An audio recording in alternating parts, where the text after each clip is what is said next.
long time ago. Yeah. Go ahead. And it's quite an exaggeration. I was 17 years old, and they were shooting out at Long Beach, Long Island, and pretending it was Florida, and the film was titled That Kind of Woman with Sophia Loren, Tab Hunter, Barbara Nichols, and George Saunders. And I'm Italian, and Sophia's Italian, and I was a little boy, and she liked me, and I followed her all over the set, and we became friendly. I really became good friends with Barbara Nichols, who's a wonderful woman, doesn't speak anything like she did in films in real life, which surprised me. Too bad we've lost her. She was a very talented actress. But Sophia was wonderful, and I loved Sophia very much. You consider her the most beautiful woman you were telling me before. The most, of the I've been in Elizabeth Taylor's company several times because of Amphar and Have a Heart. Sophia Loren came out of a car at 6 o'clock in the morning, dark, black woman, tall, big lips, not attractive at all. 3 hours later, she came out of her dressing room trailer. And my God, she was the most exquisite thing. Green eyes, the almond, and just her persona, the carriage, the way she spoke and moved. She was an incredibly beautiful woman and a great actress. The way you expressed that yourself. Very Sophia. Yeah. Carlo. But wait a minute, tell me something. When did you start getting into drag? Because there's a difference between drag and illusionist. Oh, absolutely. You're an illusionist. Oh, I'm an illusionist. Like Jim Bailey is an illusionist. An illusionist, and so is Tommy What's Femia. the difference? Tell me. The difference is we don't wear torn stockings, bad wigs, and stand up there lip-syncing, acting like fools, like men in the Army would do. You do it live? Yeah, we do. Your voice? Yes, I sing live, I speak obviously live, and do comedy. The show is really very good. It's quality, it's professional. And how did you get into it? You went to I was a hairdresser when I first started off, and I went to Hollywood Beauty School in Manhattan, and my hair coloring teacher was Daisy D, who really was Lenny Dietz, but he performed as Daisy D. And my very good friend Arlene and I went to one of his Thanksgiving Day balls, and I went in drag, and she was a white blonde looking very Monroe, and we walked in, and everybody started yelling Jane Russell and Marilyn Monroe. I had no idea what the hell they were talking about. You look more like Tony Curtis to me. I know. A lot of people tell you that. Well, yes, they do. And the funny part is sometimes when I'm starting off doing drag and I haven't my wig on yet, I look like Tony in Some Like It Hot. And I can do Tony. Daphne, oh, Josephine, oh, you made your face. Tell me about Jane Russell. How did that get into your life, that Jane Russell? Well, I was... Look at you here. This is you. Give me a shot of you there. Look at those boobs. Yeah, tough Brooklyn kid, huh? Oh, God, and this is you now? Look yes, that's me. Oh, well, but this one, I love this one. Oh. Well, if you can lower, good shot. Yeah, that's a great one. Look at your body, good God. That was at the Townhouse nightclub in Manhattan. Is this you in the bath? Yes, Jane? I'm a centerfolder in a coffee table book called Persona. And they did a whole centerfold of me in a bubble bath. With a big article. Tell me about the boobs. How does this happen, man? Oh, come on.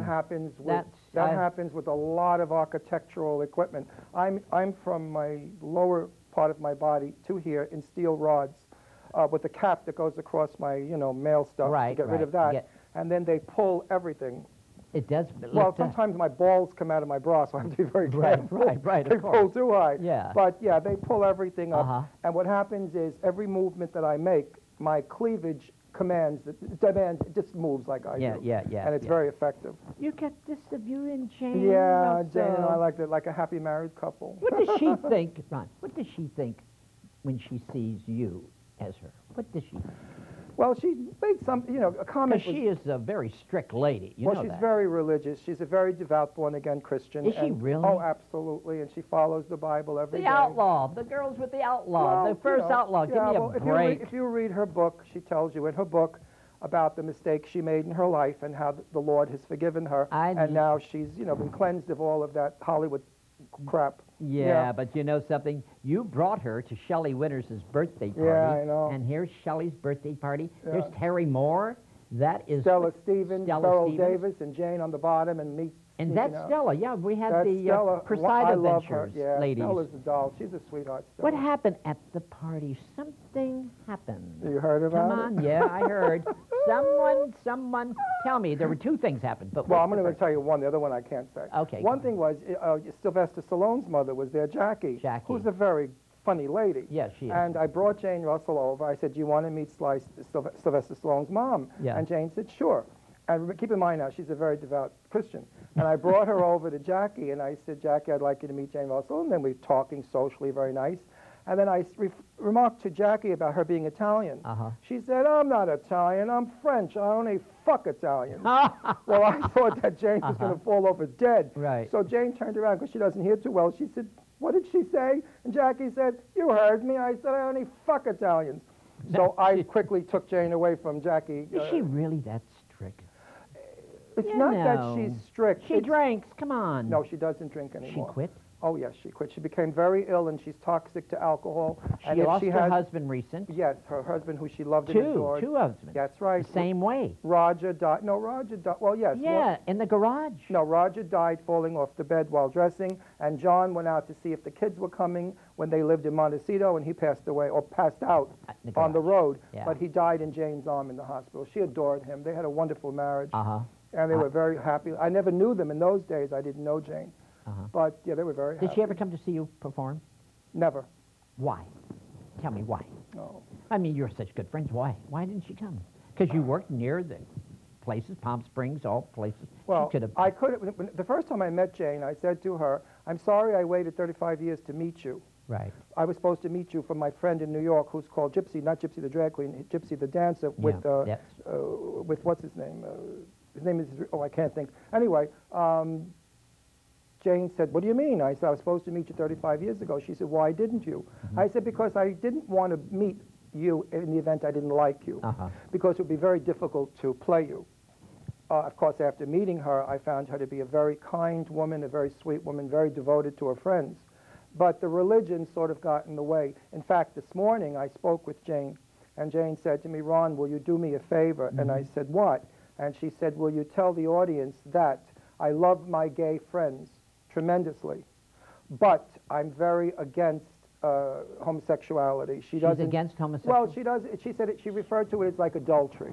She said, come on. Well, well, it's her opinion. I she understand. Has the right to I understand, Ron. My parents didn't care for it much either. I mean, they were but against she's very strict now, you know, well, come on. She just feels that, you know, being a Christian, it's not the thing to do, and that it's a very poor lifestyle. She doesn't believe we're born this way. She told me one day in her house, she said, Ron, something happened to you, made you gay. You were married for 16 years. Why did you not stay married? Right. Well, the marriage was the lie. I was a liar. I pretended to be something I wasn't. This is who I truly am. And Jane didn't get it. So she has difficulty with that area, but she has many gay friends, and she loves her gay friends, and she's very kind to everybody. Well, why didn't she want to talk about it today? I don't know. I may never speak to her again. You know, I may never speak to her. She sent you an email. Well, we had words. We had sort of an argument on the phone, and I said to myself, all right, this is it for this lady. Tell me about Martha Ray, because I work with Martha Ray. Now you know, I have a book called The Boy with the Betty Grable Legs, and in my book, I do a whole chapter on Vietnam, and I was in Vietnam with Martha. And we had such great times. This lady is a great lady.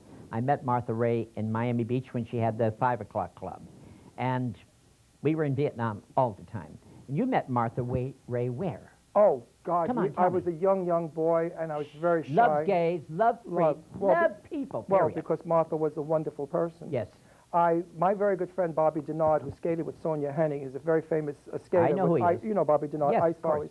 Very wonderful friend of mine for years. And he introduced me to Martha at the Mayflower restaurant in Manhattan on 34th, where Martha used to always go.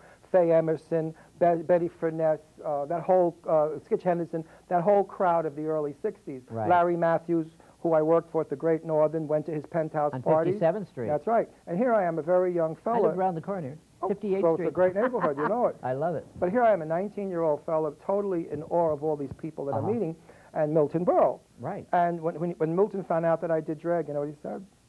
He said, Mary, you'll never make a living putting on a dress. Come on, did he use the word Mary? Yes. He said, Mary, you'll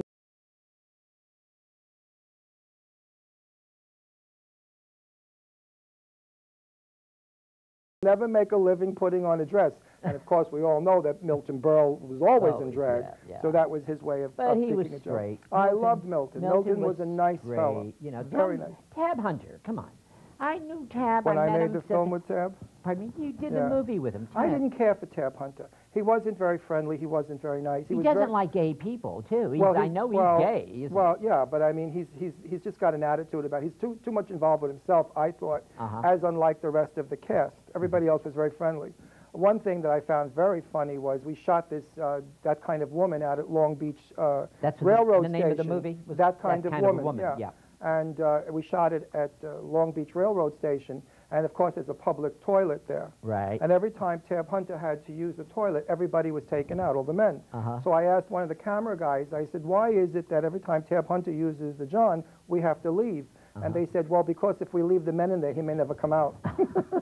So I think that was kind of a, red flag going up saying, hello. He's living in town now, and I think he's got a new book coming out, a big book of Tab Hunter's life. This is this one. Tell me about this picture. This is such a great picture. Look at you there. Yeah, that was taken about 10 or 11 years ago. And that was when I was working at the Townhouse nightclub on 58th Street in Manhattan for Bob Galluccio and Bob DeBenedictis, who are my dearest friends. That's a great club. Oh, I remember it's the only gentleman's club in the world. And Nicholas was the manager at the time, and we used to get all the bartenders and all the people that worked there and put on these fabulous shows.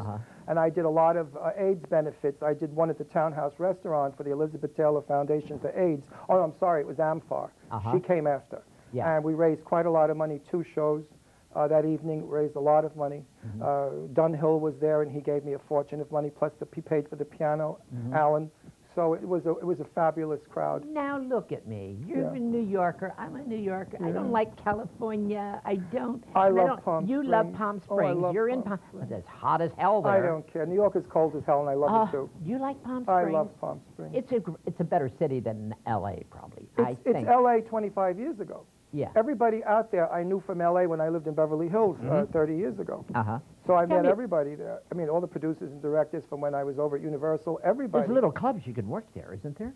Oh, well, I do the supper clubs. I don't work the bars. Is your show grand, very big and grand? No. My show is a very intimate show. Oh, it is? It's very intimate.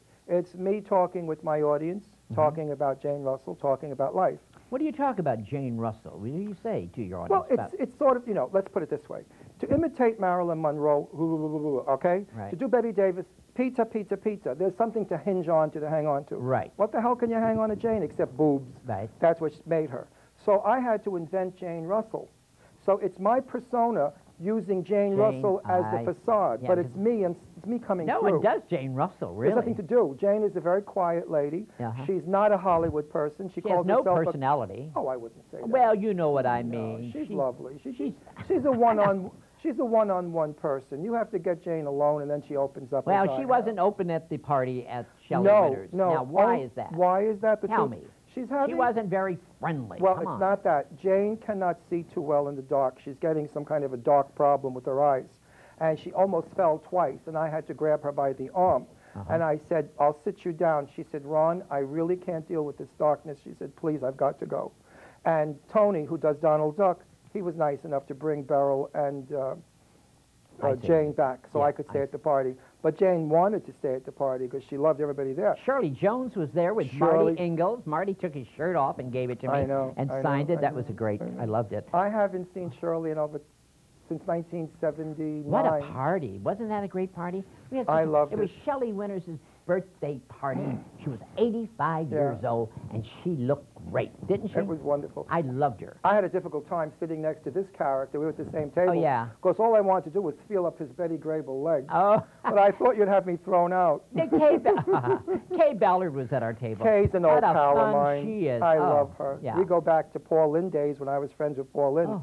He went out with my friend Pat. I won't give his last name. I love Paul Lynde. And when he was drunk, he was a bitch. I tell you, he was an evil queen. Yeah, very Wasn't evil. he? Yeah. But he loved doing the Mambo with me at the Fawn, which was a gay bar on Horatio Street in the West Side back in 1960. Paul Lynde was doing Bye Bye Birdie at the time. Oh, he said great talent. Oh, great talent. Funny fella. Yeah. And a nice friend to have.